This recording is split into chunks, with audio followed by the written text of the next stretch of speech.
وَأَحْسَنُ لِلْفَرْجِ، شرمگاہ کی حفاظت ہے۔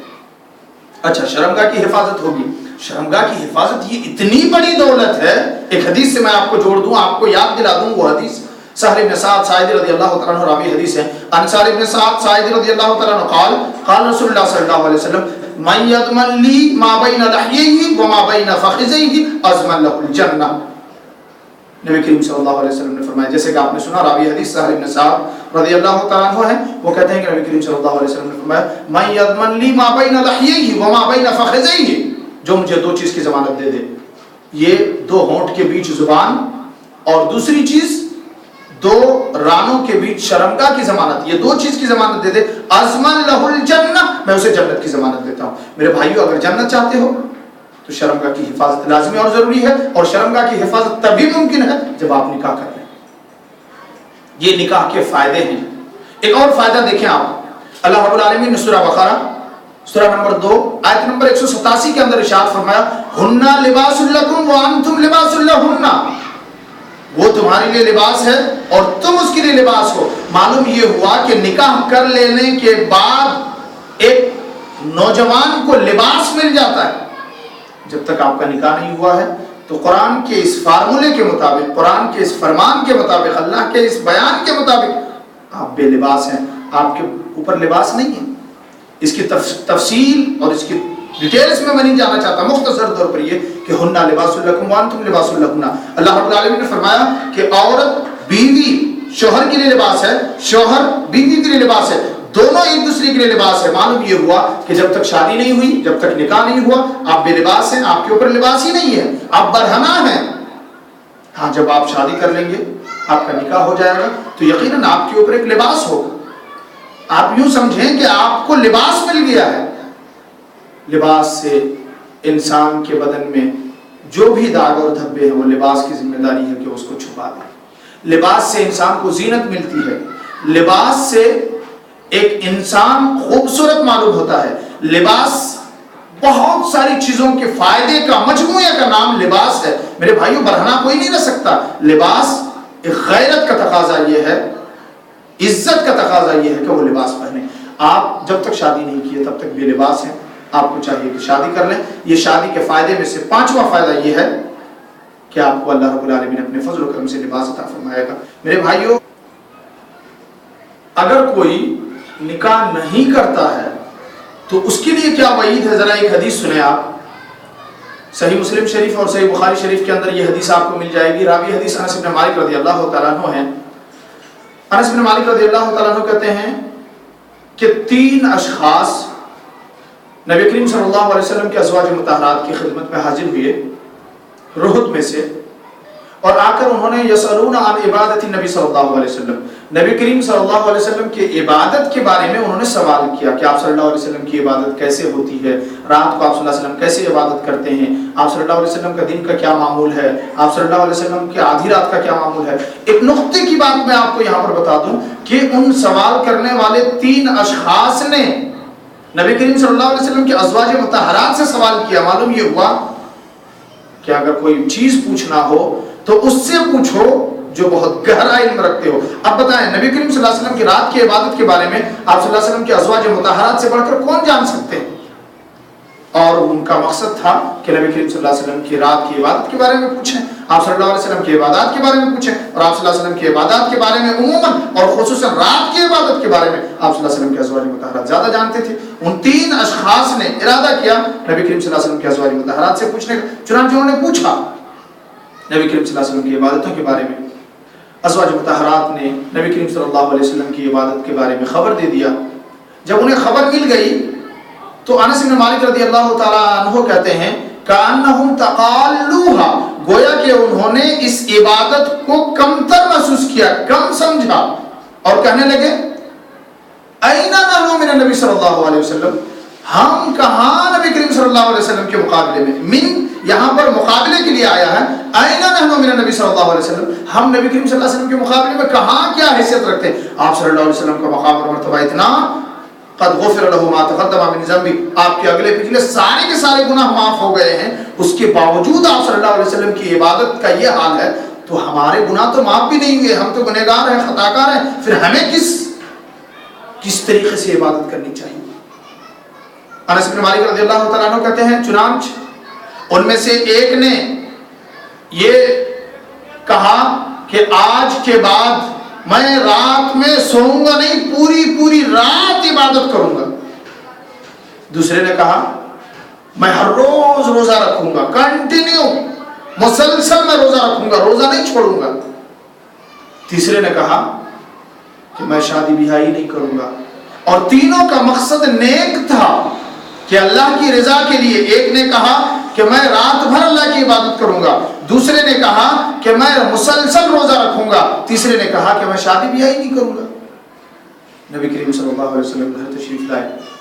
آپ صلی اللہ علیہ وسلم کو آپ کے ازواج مطہرات نے خبر دیا کہ ایسے ایسے تین اشخاص، تین لوگ آئے ہوئے تھے، انہوں نے آپ کی عبادت کے بارے میں پوچھا، ہم نے آپ کی عبادت کے بارے میں بتایا، کانہم تقالوہا، انہیں بہت کم معلوم ہو رہا تھا، وہ آپ سے مقابلہ کرنے لگے، اور آپ کا مقام اور مرتبے سے مقابلہ کرنے کے بعد انہوں نے ان میں سے ایک نے یہ کہا، دوسرے نے یہ کہا، تیسرے نے یہ کہا۔ نبی کریم صلی اللہ علیہ وسلم فوراً ان لوگوں کے پاس گئے اور آپ صلی اللہ علیہ وسلم نے فرمایا انتم الذین قلتم کذا و کذا، کیا تم لوگ وہی لوگ ہو جنہوں نے ایسا اور ایسا کہا؟ میرے بھائیو، یہاں پر ایک نقطے کی بات آپ کو بیان کر دوں، بتا دوں، آج کے ہمارے ذمہ داروں کے لیے خاص طور پر اور عموماً ہر ایک کے لیے، کہ جب بھی کوئی معاملہ سنے تو سب سے پہلے تحقیق کرے، فوراً ایکشن نہ لے۔ نبی کریم صلی اللہ علیہ وسلم نے سنا اپنی ازواج مطہرات سے، ان کی ازواج مطہرات امہات المومنین جھوٹ نہیں کر سکتی تھی، غلط نہیں کر سکتی تھی، تحقیق کی ضرورت نہیں، لیکن آپ صلی اللہ علیہ وسلم نے امت محمدیہ کو یہ سبق دے دیا کہ جب بھی تم اپنے کان میں کوئی بات سنو تو پہلے تحقیق کرو، تحقیق کرنے کے بعد ایکشن لو۔ آپ صلی اللہ علیہ وسلم نے فرمایا انتم الذین قلتم کذا و کذا، تم لوگ وہی لوگ ہو جنہوں نے ایسا اور ایسا کہا ہے، تم لوگوں نے ایسا اور ویسا کہا ہے۔ انہوں نے کہا ہم نے اور ایسا کہا۔ آپ صلی اللہ علیہ وسلم نے فرمایا اما واللہ انی لا اخشاکم للہ واتقاکم لہ، خبردار میں تم میں سب سے زیادہ اللہ سے ڈرنے والا ہوں، میں تم میں سب سے زیادہ اللہ سے خوف کھانے والا اور متقی ہوں۔